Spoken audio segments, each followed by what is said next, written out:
نحمده ونستعينه ونستغفره ونعوذ بالله من شرور أنفسنا ومن سيئات أعمالنا من يهده الله فلا مضل له ومن يضلل فلا هادي له وأشهد أن لا إله إلا الله وحده لا شريك له وأشهد أن محمدا عبده ورسوله أما بعد فإن خير الحديث كتاب الله وخير الهدي هدي محمد صلى الله عليه وسلم وشر الأمور محدثاتها وكل محدثة بدعة وكل بدعة ضلالة وكل ضلالة في النار رب اشرح لي صدري ويسر لي أمري واحلل عقدة من لساني يفقهوا قولي رب أعوذ بك من همزات الشياطين وأعوذ بك رب أن يحضرون أعوذ بالله السميع العليم من الشيطان الرجيم اليوم أكملت لكم دينكم وأتممت عليكم نعمتي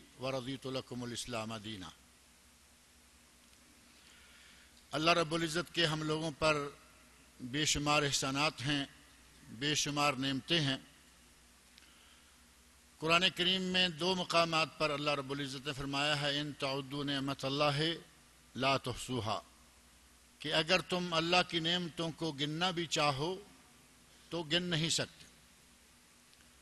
اس کی ان بے شمار نعمتوں میں سے ایک عظیم نعمت یہ ہے کہ اس نے ہمیں مسلمان بنایا ہے، ہمیں انسان بنایا ہے، ہمیں حضرت محمد رسول اللہ صلی اللہ علیہ وسلم کا امتی بنایا ہے، جو کہ امام الانبیاء والرسل ہیں، جن کے ذریعے اللہ نے ہمیں وہ دین عطا کیا ہے جس دین کے محاسن میں سے ایک حسن یہ ہے کہ یہ ہر اعتبار سے کامل اور مکمل دین ہے۔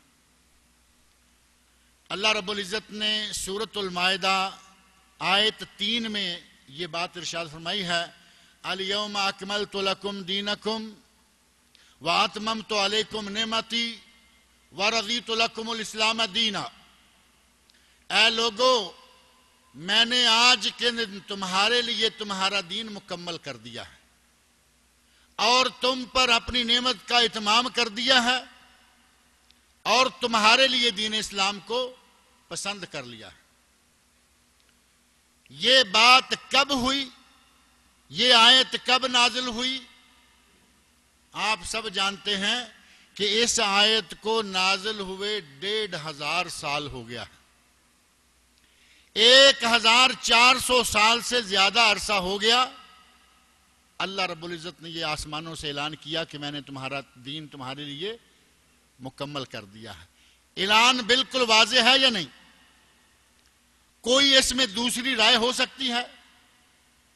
1500 سال سے اللہ کی کتاب ہم سب پڑھتے آ رہے ہیں، اللہ کا اعلان نازل ہو چکا ہے، اور کچھ مولویوں کو آج تک اس کا یقین نہیں آ رہا کہ اسلام مکمل ہوا یا نہیں ہوا۔ ہیں یا نہیں کچھ مولوی؟ بہت بڑی تعداد میں ایک عظیم تعداد جم غفیر، بلکہ اگر یہ کہا جائے کہ سواد اعظم کے مالک، سواد اعظم اپنے آپ کو سواد اعظم کہلائیں، اتنی بڑی تعداد، انہیں قرآن کریم کی اس آیت کی آج تک سمجھ نہیں آ رہی کہ اللہ نے الیوم اکملت لکم دینکم ان الفاظ میں فرمایا کیا ہے۔ 1.5 لاکھ کے قریب صحابہ کرام رضی اللہ تعالی عنہم اجمعین موجود ہیں۔ قرآن کریم کی آیت نازل ہوئی، صحابہ نے مانا، تابعین نے مانا، لیکن ایک بڑی تعداد کو اب سمجھ نہیں آ رہی کہ اسلام مکمل ہوا یا نہیں۔ اور اللہ رب العزت نے اسلام کو اس انداز سے مکمل کیا ہے۔ میں صرف ایک مثال اس سلسلے میں دیتا ہوں۔ اللہ رب العزت نے ہمیں بڑے بڑے کام کرنے سکھلائے، بادشاہی، اقتدار، حکومت کا فن قرآن و سنت میں موجود ہے یا نہیں؟ اگر کسی نے حکومت کرنی ہے اس کے لیے احکام موجود ہیں، اگر کسی نے تجارت کرنی ہے تجارت کے احکام موجود ہیں، اگر کسی نے ہندسہ، انجینئرنگ، اگر کسی نے کوئی بھی کام کرنا ہے آپ کو قرآن و سنت سے ہر طرح کے مسائل اور احکام ملیں گے، حتیٰ کہ انسان کی انتہائی بنیادی قسم کی ضرورت ہوتی ہے بول و براز، پیشاب اور پخانہ کرنا۔ ہمیں تو اللہ رب العزت نے وہ دین دیا ہے کہ اس دین میں بول و براز کے آداب بھی موجود ہیں۔ آپ کتب حدیث اٹھا کے دیکھیے، کتاب الطہارت میں باریک سے باریک باتیں کہ قضائے حاجت کے لیے کیسے بیٹھنا ہے، قضائے حاجت کے لیے بیٹھیں تو اپنی شرمگاہ سے کپڑا کب اٹھانا ہے، اور قضائے حاجت کے لیے کہاں بیٹھنا ہے، اور اگر باتھ روم میں داخل ہوں تو اندر جاتے ہوئے اندر پاؤں کون سا لے جانا ہے۔ میرے بھائی، جس دین میں اتنی باریکی، جس دین میں اتنے باریک مسائل موجود ہیں، کیا اس دین کو نامکمل کہا جا سکتا ہے؟ کوئی آدمی اس کو ناقص کہہ سکتا ہے؟ دوپہر کا وقت ہو، سورج چمک رہا ہو، اگر کوئی کہے کہ سورج نہیں ہے تو اس میں سورج کا کوئی قصور ہوگا؟ اسے اپنی آنکھوں کا علاج کروانا چاہیے، اس کی آنکھیں اندھی ہیں، وہ نابینا ہے۔ اسلام کو ناقص قرار دینے والا، وہ چاہے قولن قرار دے یا عملاً، اس کے کرتوت کہیں کہ یہ اسلام کو نامکمل سمجھتا ہے، یہ اندھا انسان ہے۔ ورنہ اسلام کے مکمل ہونے کا اللہ نے 1400 سال پہلے اعلان کر دیا، الیوم اکملت لکم دینکم، لوگو آج میں نے تمہارے لیے تمہارا دین مکمل کر دیا۔ لیکن ہمارا المیہ یہ ہے، ہمارے اس سواد اعظم کا دعویٰ کرنے والوں کا المیہ یہ ہے کہ وہ باتیں جو بالکل طے شدہ ہیں ان باتوں کو ماننے کے لیے بھی تیار نہیں ہوتے۔ جب ہماری سوئی کسی جگہ اڑ گئی تو اڑ گئی بس۔ اور اس کی بھی ایک مثال اپنے سامنے رکھ لیں، نبی اکرم صلی اللہ علیہ وسلم فوت ہو چکے، صحابہ کرام رضی اللہ عنہم کے مابین حضرت عمر فاروق رضی اللہ عنہ، جاہ و جلال، عظیم انسان، وہ انسان جس نے مکہ مکرمہ سے نکلتے ہوئے کسی سے ڈرنے کی بجائے کھلے عام گلے میں تلوار کا نیام ڈالا، ہاتھ میں تلوار پکڑی اور باہر نکلتے ہوئے کہتے ہیں، جو چاہے من اراد ان یتم ولدہ، جو چاہے کہ اس کی اولاد آج بن باپ کے ہو جائے، یتیم ہو جائے، جو چاہے کہ اس کی بیوی آج بیوہ ہو جائے، فَلْيَلْقَانِي وَرَاءَ الْوَادِي، میرے سامنے آؤ، مجھے کوئی روک کے دکھاؤ۔ صحابہ اکرام نے ہجرت کی چھپتے چھپاتے، عمر فاروق رضی اللہ عنہ کھل کھلا کے اعلان کرتے ہوئے، وہ عظیم انسان جن کے بارے میں نبی اکرم صلی اللہ علیہ وسلم نے فرمایا، اے عمر، کیا بات ہے، تم جس گلی میں داخل ہو اس گلی میں کبھی شیطان بھی کھڑا ہو تو وہ بھاگ جاتا۔ اللہ رب العزت نے جس انسان کو اتنی عظمتوں سے نوازا ہوا ہے، وہ انسان نبی صلی اللہ علیہ وسلم کی وفات کا انکار کر بیٹھے۔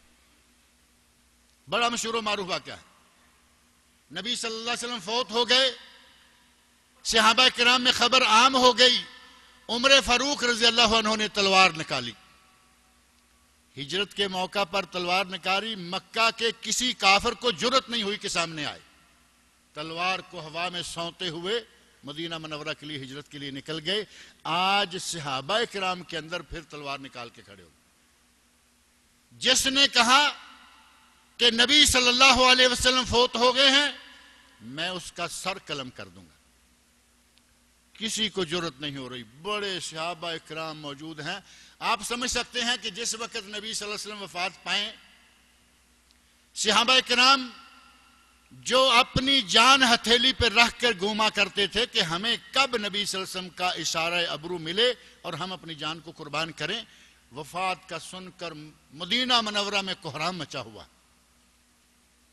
حضرت عمر فاروق کہتے ہیں کہ خبردار، میرا نبی فوت نہیں ہوا، جس نے کہا کہ نبی فوت ہو گیا ہے میں اس کا سر قلم کر دوں گا۔ کس کو جرأت ہوگی کہ وہ کہے نبی فوت ہو گیا ہے؟ حضرت ابو بکر صدیق رضی اللہ عنہ انہوں نے سنا کہ نبی صلی اللہ علیہ وسلم فوت ہو گئے ہیں، اور عمر فاروق رضی اللہ عنہ تلوار نکال کے کھڑے ہیں. ساری دنیا پریشان ہے کہ اب ہم کیا کریں. آئے نبی اکرم صلی اللہ علیہ وسلم کے در دولت پر حاضری دی، ناس مبارک کے پاس پہنچے، پیشانی مبارک پہ بوسہ دیا اور عرض کیا اے اللہ کے نبی، آپ کو جو ایک موت آنا تھی وہ موت آ گئی ہے. ایک ہی موت ہوتی ہے، وہ آ گئی ہے. بوسہ دیا، باہر نکل گئے. عمر بیٹھ جاؤ. عمر فاروق رضی اللہ عنہ نہیں بیٹھتے، نہیں سنتے. وہ اپنی اسی ایک بات پر ہیں کہ جس نے کہا نبی فوت ہو گئے میں اس کا سر قلم کر دوں. ایک مرتبہ دو مرتبہ کہا، عمر فاروق رضی اللہ عنہ بیٹھنے کے لیے تیار نہیں ہوئے. بالآخر حضرت ابو بکر صدیق رضی اللہ عنہ نے اپنے صحابہ ساتھیوں کو ساتھ لیا اور قرآن کریم کی آیت پڑھی، مختصر سا خطبہ دیا. وما محمد اللہ رسول قد خلت من قبلہ الرسل افإن مات او قتل انقلبتم علی اعقابکم. میرے بھائیو، قرآن کریم کی آیت وما محمد الا رسول، محمد صلی اللہ علیہ وسلم ایک رسول ہی تو تھے. قد خلت من قبلہ الرسل، اور نبی صلی اللہ علیہ وسلم سے پہلے بے شمار بکثرت رسول ہو گزرے ہیں. بعض روایت میں 1,24,000 کا ذکر ملتا ہے نا، کہ انبیاء کرام یا انبیاء اور رسول 1,24,000 تھے، اور ایک روایت میں 315 رسول، ان میں سے 5 اولو العزم من الرسل. کتنی بڑی تعداد ہے. قد خلت من قبلہ الرسل، ان سے پہلے بہت سارے نبی گزر چکے ہیں. اگر نبی فوت ہو گئے، افإن مات او قتل، فوت ہو گئے یا شہادت پا گئے، انقلبتم علی اعقابکم، تو کیا تم اپنی ایڑیوں کے بل اسلام کو چھوڑ دو گے، پلٹ جاؤ گے؟ قرآن کریم کی آیت پڑھی اور ساتھ ہی ایک جملہ کہا جو سنہری پانی سے لکھا جا رہا ہے، اور وہ جملہ تھا من کانا یعبد محمدن فإن محمدن قد مات. جو محمد کو معبود سمجھتا تھا، جو محمد کی عبادت کرتا تھا، وہ آج سمجھ لے کہ اس کا معبود مر گیا ہے. نبی اکرم صلی اللہ علیہ وسلم معبود تھے نہیں. وَمَنْ كَانَ يَعْبُدُ اللَّهَ فَإِنَّ اللَّهَ حَيٌّ لَا يَمُوتُ. جو اللہ کی عبادت کرتا تھا وہ یقین رکھے کہ اس کا رب زندہ ہے، اسے کبھی موت آنے والی نہیں. چھوٹا سا خطبہ دیا. عمر فاروق رضی اللہ عنہ کا اپنا بیان کتب حدیث میں موجود ہے. کہتے ہیں کہ میری ٹانگوں میں جان نہ رہی، قرآن کی آیت سنی، نبی کی وفات کا یقین ہو گیا، اور میری ٹانگوں نے مجھے میرا بوجھ اٹھانا سے انکار کر دیا. میں گھسٹتا ہوا دیوار کے ساتھ زمین پر بیٹھ گیا. امت اسلامیہ میں نبی صلی اللہ علیہ وسلم کے بعد سب سے پہلا اختلاف ہوا اس بات میں کہ نبی زندہ ہیں یا فوت ہو گئے ہیں. سب سے پہلا اختلاف. اور نبی صلی اللہ علیہ وسلم کے بعد صحابہ کرام میں سب سے پہلا اجماع کس بات پر ہوا؟ وہ اس بات پر ہوا کہ نبی صلی اللہ علیہ وسلم فوت ہو گئے ہیں، لیکن ہمارے مولوی کو آج تک ایمان اور یقین نہیں آ رہا. صحابہ کرام کا پہلا اجماع اسی بات پر تھا.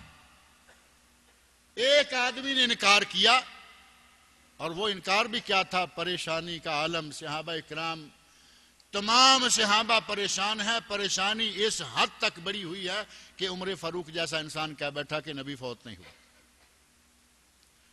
اور جب اس انسان نے بھی قبول کر لیا، عمر فاروق رضی اللہ عنہ نے اعتراف کر لیا، مان لیا کہ نبی فوت ہو گئے ہیں، اس کے بعد صحابہ میں کسی کا کبھی سنا کسی نے کہ کسی نے کہا ہو ہمارے نبی فوت نہیں ہوئے؟ جس بات پر امت اسلامیہ کے ہراول دستے کا، صحابہ کرام کا پہلا مکمل اجماع ہوا، ایک رائے بھی باقی نہیں بچی. یہ کوئی کثرتی اجتماع بھی نہیں تھا کہ کثرت رائے سے فیصلہ ہوا، ایک آدمی بھی نہیں بچا جو یہ مانتا ہو کہ نبی فوت نہیں ہوئے، بلکہ سب نے اعتراف کر لیا، مان لیا کہ نبی فوت ہو گئے، لیکن ہمارا مولوی نہیں مانتا، آج تک نہیں مانتا۔ ایسے اڑے ہوئے ہیں، ایسی سوئی اٹکی ہوئی ہے کہ آج بھی جب چاہیں اپنی پوری فوج کو کھڑا کر لیتے ہیں۔ اٹھ جاؤ کہ رسول پاک آئے ہیں، سنتے ہیں نا آپ، تقریر کرتے کرتے ہی جھٹکا دے کے خود بھی کھڑے ہو جائیں گے، کہیں گے اٹھ جاؤ کہ نبی پاک آئے ہیں۔ پتہ نہیں یہ لوگ کب قرآن کو سمجھیں گے، یہ لوگ کب اسلام کو سمجھیں گے۔ جن لوگوں نے اپنی فطرت یہ بنا رکھی ہے کہ جو ہمارے جی میں آئے گا وہی صحیح ہے، وہ اسلام کو کبھی بھی سمجھ نہیں سکتے۔ قرآن کو سمجھ کر قرآن کے مطابق ہم نے چلنا ہے یا قرآن کو اپنے مطابق کرنا ہے؟ ہم نے چلنا ہے۔ باپ دادوں سے سنی ہوئی باتیں، آباء و اجداد سے بنائے ہوئے نظریات کو چھوڑیے، قرآن کریم پڑھیے، قرآن کیا کہتا ہے۔ نبی صلی اللہ علیہ وسلم کے ارشادات کا مطالعہ کیجئے، پتہ چلے اسلام کیا ہے۔ دادا، بابا، پھوپھی، خالہ، کس دین کو لے کے آپ چل رہے ہیں؟ قرآن میں اللہ نے صاف فرمایا ہے کہ اگر وہ گمراہ تھے تو تم گمراہ رہو گے۔ اللہ رب العزت نے ہمیں بڑے صاف اور واضح لفظوں میں بتا دیا کہ لوگوں، میں نے تمہارا دین مکمل کر دیا ہے، اس میں کوئی کمی، کوئی عیب، کوئی نقص باقی نہیں رہا۔ لیکن ہم دیکھتے ہیں کہ روز کوئی نہ کوئی نئی سے نئی چیز چلی آتی ہے۔ اور پھر اس سے بڑا المیہ ایک اور ہے، کیا کریں اپنے لوگوں کا، اپنے بھائیوں کا۔ عجیب المیہ یہ ہے کہ کوئی بھی بات جو کہیں سے بھی ملتی ہے، اس میں کچھ کھانے پینے کا تھوڑا سا سسٹم ہونا چاہیے، فوراً قبول کر لیتے۔ کھانے پینے کا عنصر شامل ہو جائے، پھر ہمیں کوئی دلیل نہیں چاہیے، ہمیں کوئی پرواہ نہیں کہ یہ آیا کہاں سے، اس کی روایت کہاں سے ملی، اس کی بنیاد کیا ہے، کچھ نہیں چاہیے۔ چونکہ اس میں حلوہ ہے، اس میں کیک ہے، اس میں فلاں ہے، فوراً عمل شروع ہو جائے۔ 12 ربیع الاول گزر چکا ہے۔ اس سال پاکستان میں اس لیے تفصیل سے ادھر نہیں جاتا، 12 ربیع الاول دوسرے لفظوں میں نبی صلی اللہ علیہ وسلم کا برتھ ڈے، یہی کہیں گے نا۔ نبی صلی اللہ، انگلش میں برتھ ڈے ہے اور عربی میں میلاد ہے، فرق کوئی نہیں۔ برتھ ڈے بچے کا بھی سال کے بعد منایا جاتا ہے، نبی پاک کا بھی سال کے بعد ہی یہ عید میلاد کا جشن مناتے ہیں۔ یہ جشن کہاں سے آیا ہے؟ یہ آپ اچھی طرح سمجھ سکتے ہیں کہ برتھ ڈے کہاں سے آیا ہے، وہیں سے جشن بھی آیا۔ میرے بھائی، عیسائیوں نے کچھ کام کیے، ہم ان کے پیچھے چل دیے۔ عیسائیوں نے بچوں کے برتھ ڈے منائے، عیسائیوں نے عیسیٰ علیہ السلام کا برتھ ڈے منایا، ہمارے مسلمانوں نے نبی اکرم صلی اللہ علیہ وسلم کا جشن میلاد منانا شروع کر دیا۔ یہ ہمارا دین ہے، یہ ہمارا حال ہے۔ اور آج تک جشن میلاد کچھ مختصر سا ہوتا تھا، روز بروز آپ دیکھ رہے ہیں کہ کوئی نہ کوئی اس میں اضافہ ہوتا جا رہا ہے۔ اور یہ ربیع الاول جو گزرا ہے، پہلی مرتبہ ہمارے پاکستان میں ربیع الاول پر نبی صلی اللہ علیہ وسلم کی میلاد کہیں یا برتھ ڈے کہیں، برتھ ڈے کا کیک بھی کاٹا گیا ہے۔ پہلا سال اور آن دی ریکارڈ بات ہے۔ 12 ربیع الاول کو پاکستان میں مسلمانوں نے، مسلمان ہی تو کہلواتے ہیں نا سارے، مسلمانوں نے کیک بھی کاٹ دیا کہ جب پورے کا پورا، جب برتھ ڈے ہی ہے تو پورا کیوں نہ کریں، جب عیسائیوں ہی سے لیا ہے تو کیک بھی کیوں نہ کاٹیں۔ اور ایک نئی بات سن لیں، مولانا فرما رہے ہیں کہ اس کیک کا وزن 63 من تھا۔ 63 من کا کیک، 63 سال نبی صلی اللہ علیہ وسلم کی عمر، میرا خیال ہے کہ ان کا بس چلتا یہ 63 موم بتیاں بھی لگاتے۔ ہمارا حال یہ ہو چکا ہے کہ کہیں سے کچھ بھی آ جائے۔ ابھی آج اس وقت 21 تاریخ ہے، 21 رجب، 21 ہے یا نہیں؟ آپ میں سے کچھ لوگ یہاں دیکھتے ہوں گے، یہاں تو میرے خیال عربی میں ہے ہی نہیں، آج سارا دن 20 تھی، لیکن جب مغرب کی اذان ہوگی تو 21 تاریخ شروع ہو چکی ہے. یہ نہیں کہ کیلنڈر مجھے بھولا ہوا ہے. سورج غروب ہونے تک 20 رجب تھی، اب 21 ہے، کل 22 رجب ہوگی. 22 رجب کو بھی ہمارے پاک و ہند میں مسلمان بڑا کھاتے پیتے ہیں، بڑے زور سے کھاتے پیتے ہیں. اور چونکہ اس میں بھی کھانا ہے، مسلمانوں نے یہ نہیں دیکھا کہ وہ کھانا اس کی بنیاد کیا ہے، اساس کیا ہے، دلیل کیا ہے، آیا کہاں سے، کن لوگوں نے منایا، کیوں منایا، کسی بات کی پرواہ نہیں، چونکہ اس میں حلوہ اور پوری ہے، کھاؤ. 22 رجب کو مسلمانوں کا ایک طبقہ کنڈے مولانا نے کہا تھا نا ایک لفظ پہلے، کنڈے دیے جاتے ہیں، کنڈے بھرے جاتے ہیں. اور اب بڑی دنیا یہ کنڈے کا کاروبار کرتی ہے، کھاتی ہے، کھلاتی ہے، پیتی ہے، پلاتی ہے. کچھ عرصہ پہلے تک کنڈے کے بارے میں یہ نظریہ تھا کہ یہ اندر چھت کے اندر پکتا ہے، اندر ہی اندر یہ بٹتا ہے اور اندر ہی اندر کھایا جاتا ہے. میں نے کئی مرتبہ کہا اللہ کرے کہ یہ کھانے والے اندر ہی ہو جائیں. یہ کون سا دین ہے جس کو اتنا چھپا چھپا کے تم پورا کر رہے ہو؟ اندر ہی پکتا ہے، اندر ہی بٹتا ہے اور اندر ہی کھایا جاتا ہے. یہ کیسا حلوہ ہے ہمارے بھائی؟ دیکھو آپ سب کے درمیان بانٹ کے حلوہ دے رہے، کھل کے کھاؤ. اب موجودہ صورتحال یہ بن چکی ہے کہ اب وہ اندر کی چیز نہیں رہا، کیونکہ اس بھیڑ میں بہت سارے لوگ شامل ہو گئے ہیں. اور کتنے لوگ شامل ہو گئے؟ جب تک جن لوگوں نے شروع کیا تھا یہ اندر اندر ہوتا تھا، اب ہم بہت سارے اپنے ساتھی بھی ان کو دے چکے ہیں. یہ 22 رجب تاریخ کیا ہے؟ اس 22 رجب کو کیا ہوا؟ یہ حلوہ کیوں پکایا جاتا ہے، کیوں کھلایا جاتا ہے؟ اب اس کی حقیقت آپ تلاش کریں. یقین مانیں کہ ایک اس موضوع پر کہانی ہے، وہ بڑی لمبی ہے. اس لمبی کہانی کا تذکرہ کریں. منشی جمیل احمد لکھنے والے، ہمارے پاس حضرت مولانا عبد القدوس صاحب تشریف فرما ہیں، محدث آدمی ہیں، اللہ تعالیٰ ان کے علم اور عمل میں برکت فرمائے. انہیں پوچھے کہ منشی جمیل احمد کبھی کسی حدیث کی کتاب کے راویوں میں سنا ہو؟ منشی جمیل احمد کسی تفسیر کی کتاب میں نام آیا ہو؟ بلکہ کسی نے علماء میں نام سنا ہو؟ منشی جمیل احمد کوئی جانتا ہی نہیں. منشی جمیل احمد نے کہانی لکھی، کہانی ہے لکڑہارے کی. کیا ہمارے دین کو ہم کہاں سے لے رہے ہیں؟ یہ ہمارا دین کیا ہوگا جو لکڑہاروں کے ہاتھوں سے ہمارے پاس آ رہا؟ لکڑہارے کی کہانی لکھ ماری. اس کہانی کو چھوڑے آپ. اس 22 تاریخ کو کنڈے بانٹنے کا ذکر یہ کر دیا کہ حضرت امام جعفر صادق رحمت اللہ علیہ محل کے آگے سے گزر رہے ہیں. محل مدینہ میں بتایا گیا، کہا گیا کہ مدینہ میں محل تھا اور وزیر کے محل کے سامنے ایک عورت جھاڑو دے رہی تھی. وہاں حضرت امام جعفر صادق پہنچے اور اپنے ساتھیوں سے بڑے فخر سے کہتے ہیں بھائی دوستو بتاؤ کہ آج تاریخ کیا ہے؟ تو کسی نے کہا حضرت آج 22 تاریخ ہے، 22 رجب ہے. تو کہا کہ اگر 22 رجب کو کوئی حلوہ پوری پکائے کنڈے میں بھر کے، وہ میرے نام کا ختم دلا کر بانٹ دے، اپنی جو مراد مانگی اگر پوری نہ ہو تو قیامت کے دن میرا گریبان پکڑ لے. آپ ایمان سے کہیں کہ امام جعفر صادق جیسا خاندان نبوت کا چشم و چراغ اس طرح کا دعویٰ کر سکتا ہے، وعدہ کر سکتا ہے؟ اور پھر کس آدمی کے بارے میں یہ کنڈے اور حلوے؟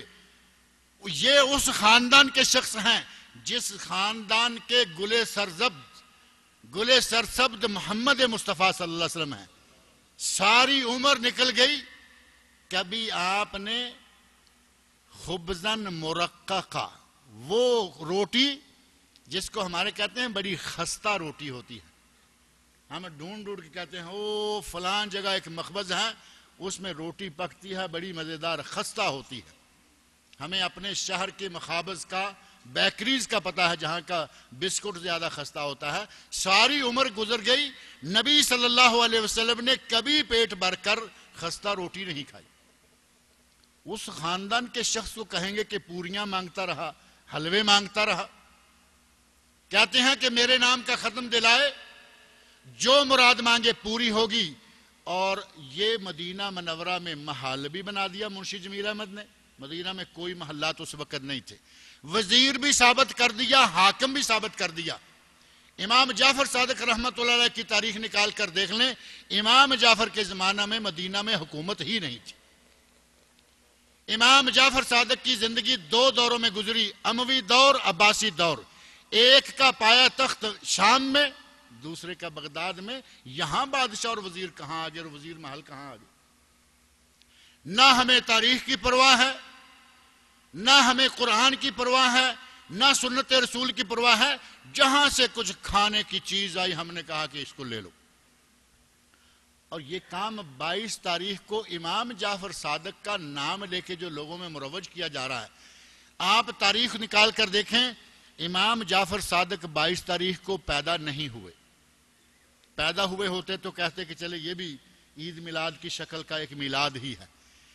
امام جعفر رحمت اللہ علیہ 22 تاریخ کو پیدا نہیں ہوئے۔ امام جعفر رحمت اللہ علیہ 22 تاریخ کو ان کی شادی نہیں ہوئی۔ کیا کہتے ہیں، ویڈنگ اینیورسری یا میرج اینیورسری؟ وہ بھی مان لیتے اگر 22 کو شادی ہوئی ہوتی تو کہتے کہ امام جعفر صادق کی شادی کی خوشی میں پوریاں بانٹ، وہ بھی نہیں ہوا۔ اور 22 رجب کو امام جعفر صادق رحمت اللہ علیہ کی وفات بھی نہیں ہوئی۔ یہ تین ہی بڑے واقعات ہوتے ہیں نا کسی کی زندگی میں، پیدائش، وفات یا شادی۔ ان میں سے کچھ بھی نہیں ہوا تو پھر 22 کی تاریخ امام صاحب نے کیوں کہا؟ اور اگر 22 کو امام صاحب کے کھاتے میں ڈال دیا گیا ہے تو یہ 22 کو کیا ہوا تھا؟ امام صاحب کی پوری تاریخ 22 تاریخ سے خالی۔ اب دیکھیں کہ یہ آیا کہاں سے، 22 تاریخ کو ہوا کیا ہے۔ اب وہ اگر آپ دیکھیں، یقین مانے چشم کشا قسم کی باتیں آئی کہاں سے ہیں۔ پہلی بات یہ، جب تک یہ اس کنڈے کو ایجاد کرنے والے چند لوگ کنڈے بناتے رہے، کھاتے رہے، تب تک یہ اندر ہی اندر تھے۔ جب انہوں نے لوگوں میں پھیلا دیا اس کو، ہماری طرف بھی انہوں نے ایکسپورٹ کر دیا، ہمارے لوگوں نے، اہل سنت نے اس کنڈے کو قبول کر لیا، کنڈا باہر بھی آ گیا ہے، ننگا بھی ہو گیا ہے۔ 22 تاریخ کو نہ امام جعفر صادق کی ولادت، نہ وفات، نہ شادی۔ 22 تاریخ کو ہوا کیا تھا؟ نبی اکرم صلی اللہ علیہ وسلم کے برادر نسبتی سالہ صاحب، برادر نسبتی کا ترجمہ ہمارے معاشرے میں یہ کر رہا ہے نا، سالہ صاحب۔ نبی صلی اللہ علیہ وسلم کے برادر نسبتی، نبی صلی اللہ علیہ وسلم کے کاتب وحی، نبی صلی اللہ علیہ وسلم کے صحابی، نبی اکرم صلی اللہ علیہ وسلم کے صحابہ میں سے صحابی، کاتبان وحی میں سے کاتب وحی، نبی کے انتہائی قریبی رشتہ دار۔ برادر نسبتی کتنا قریبی ہوتا ہے؟ بدتمیز تو یہ کہتے ہیں کہ سالی آدھے گھر والی کہا جاتا ہے یا نہیں؟ یہ بدتمیزی ہے، یقین مانے۔ سالی سے اسلام نے پردہ رکھا ہے، سالی بہنوئی کا پردہ ہے، سالی بہنوئی ایک دوسرے کے لیے محرم نہیں ہے۔ ہمارے لوگوں نے آدھے گھر والی بنا لی، آدھے گھر والی دوسری طرف آ جائے، کم از کم سالے کو مان لیجیے آدھے گھر والا، کیونکہ وہ گھر میں آ سکتا ہے، گھر میں اس کی بہن ہے، اس سے کوئی پردہ نہیں، اس کی بھانجیاں ہیں، ان کا بھی اس سے پردہ نہیں۔ یہ اتنا قریبی رشتہ اس لیے ہے۔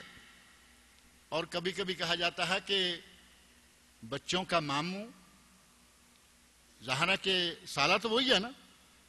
اب اس رشتے کا قرب دیکھیں کتنا ہے۔ اور نبی صلی اللہ علیہ وسلم کے سالہ صاحب حضرت امیر معاویہ رضی اللہ عنہ کا 22 تاریخ کو انتقال ہوا تھا۔ حضرت امیر معاویہ کا 22 تاریخ کو انتقال ہوا تو کس کو خوشی ہونی چاہیے تھی؟ اہل سنت کو۔ آپ کو خوشی ہو سکتی ہے اس دن؟ نبی صلی اللہ علیہ وسلم کا عظیم صحابی، کاتب وحی اور سالہ 22 تاریخ کو فوت ہوئے۔ خوشی ہوئی ان کو جن کو امیر معاویہ سے بغض ہے۔ اور وہ میرا خیال ہے آپ تو انشاءاللہ نہیں ہے نا، لیکن اگر کوئی آپ میں سے کونڈے پکانے والا ہے تو وہ یقین کر لے کہ آئندہ اس کو کیا کرنا ہے۔ 22 تاریخ کو حضرت امیر معاویہ کی وفات ہوئی ہے۔ کچھ لوگوں نے خوشی منائی، جن کو خوشی ہوئی ان کو خوشی کیوں ہوئی؟ امیر معاویہ رضی اللہ عنہ کا قصور کیا ہے؟ ان کا قصور صرف یہ ہے کہ وہ یزید کے والد ہیں، یزید بن معاویہ ہے نا، وہ یزید کے والد ہیں۔ ان کو بغض معاویہ نے کونڈے پکوائے، کونڈے بھروائے، کونڈے کھلائے، اور ہمارا مولوی بھی مزے سے کھا رہا ہے، اپنے آپ کو مسلمان ہونے کا ٹھیکیدار سمجھنے والا اہل سنت بھی کھا رہا ہے اور وہ بھی کھا رہے۔ کہاں کی مسلمانی رہے گی؟ کہاں کے ہم اہل سنت ہیں؟ عیسائیوں سے آئے ہم مان لیتے ہیں اور ان لوگوں سے آئے تو ہم مان لیتے ہیں۔ ان کا نام لینے کی ضرورت ہے؟ کون ہے یہ؟ آپ سب کو یقین ہو گیا نا کون ہے یہ؟ ہم ہر طرف سے آئی بات، ہندوؤں سے آئی، آپ ہماری شادیوں میں، بیاہ میں، ہمارے مرنے میں جتنی رسمیں چل رہی ہیں ان کی طرف توجہ دے کے دیکھیں، وہ بھی انہی کی طرف سے۔ 22 تاریخ کو یہ کاروائیاں کر رہے ہیں، ایک ہفتہ پورا گزر نہیں پاتا، صرف 5 دن گزرتے ہیں۔ مجھے انہوں نے بتا دیا کہ آپ کے 5 منٹ باقی ہیں۔ 5 دن گزرتے ہیں، 27 آ جاتی ہے۔ تو 27 کو کیا ہوتا ہے؟ نبی صلی اللہ علیہ وسلم کا جشن معراج۔ نبی صلی اللہ علیہ وسلم معراج کے بعد بھی عرصہ تک زندہ رہے۔ صحابہ کرام رضی اللہ عنہم جن کی آنکھ کا تارا تھے نبی صلی اللہ علیہ وسلم، جو ہتھیلی پر جان لیے پھرتے تھے، جنہوں نے اپنے مال کی پرواہ نہ کی، اپنی اولاد کی پرواہ نہیں کی، اپنے بیوی بچوں کی پرواہ نہیں کی، کیا ان لوگوں نے کبھی اپنی چھتوں پر چراغاں کیا تھا؟ کبھی کسی جگہ سے، کسی حدیث سے یہ ثابت کر دیں کہ نبی صلی اللہ علیہ وسلم نے اپنے مکان کی چھت پر موم بتیاں جلائی تھی؟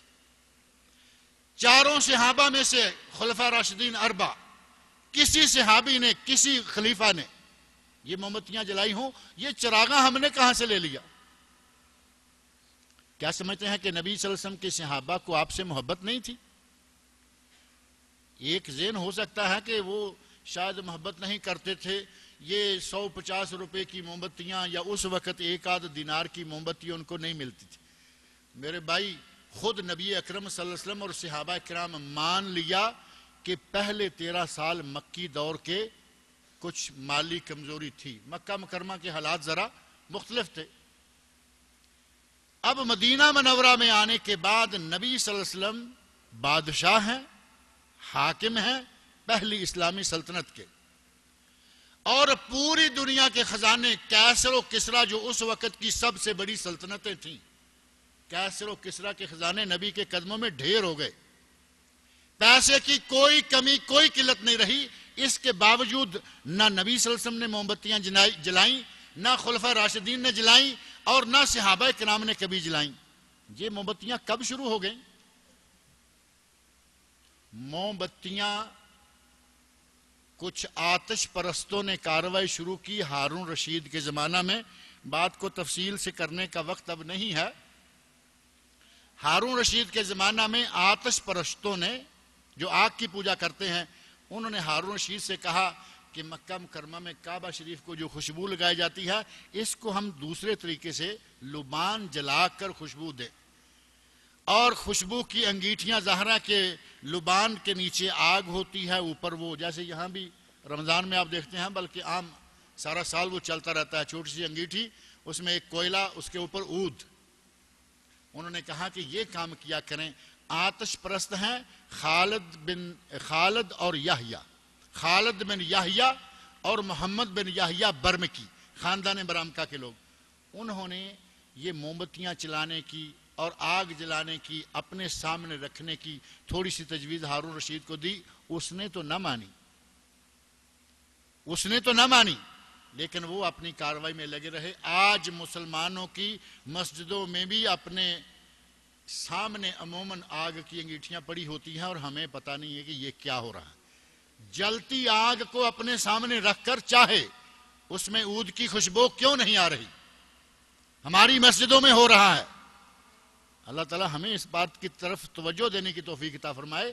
ہماری مسجدوں میں، ہمارے گھروں میں موم بتیاں جلائی ہوئی ہیں، اوپر لگائی ہوئی ہیں، وہ آگ کے پجاری تھے، ہم تو اللہ کے پوجنے والے ہیں، اللہ کو ماننے والے ہیں۔ اس طرح کی کاروائیاں یہ ماہ رجب میں ہو رہی ہیں۔ 15 تاریخ آ جائے گی، شعبان میں آ جائے گی۔ اب شعبان کی باتیں کروں گا تو مجھے پھر یہ ماریں گے، یہ سپیکر ہی نہیں چھوڑتا۔ چھوٹی سی بات کہہ کے چھوڑ دیتا ہوں۔ 15 شعبان کو جو حلوہ کھایا جاتا ہے، صرف میں حلوے کی تاریخ چونکہ بتانا چاہتا ہوں، 15 شعبان کو حلوہ کھایا جاتا ہے۔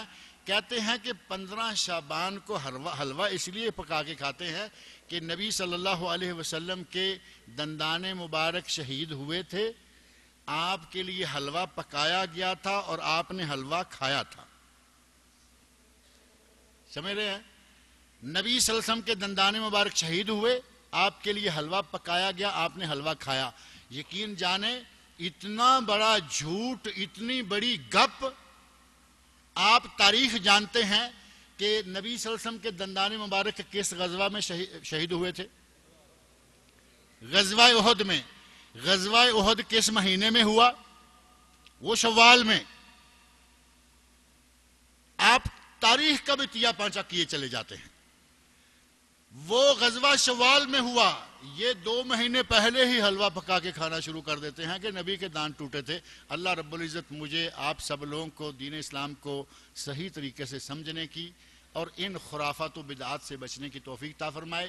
اللہ تعالی ہمیں ان سنتوں کو اپنانے کی توفیق سے نوازے جو صحیح سند سے نبی صلی اللہ علیہ وسلم سے ثابت ہیں۔ اس بدعت کے لفظ کے بارے میں کچھ کہنا چاہتا تھا۔ کچھ لوگوں نے آج انٹرنیٹ پر بعض رسالے اور کتابیں ڈال رکھی ہیں بدعت کی تقسیم یا تقسیم بدعت کے اقسام بدعت کے نام سے، اور اس میں اتنے ایڑیاں پاؤں جوڑ جوڑ کے جھوٹ مارے ہوئے ہیں کہ شاید اتنے کسی آدمی نے نہ مارے ہوں۔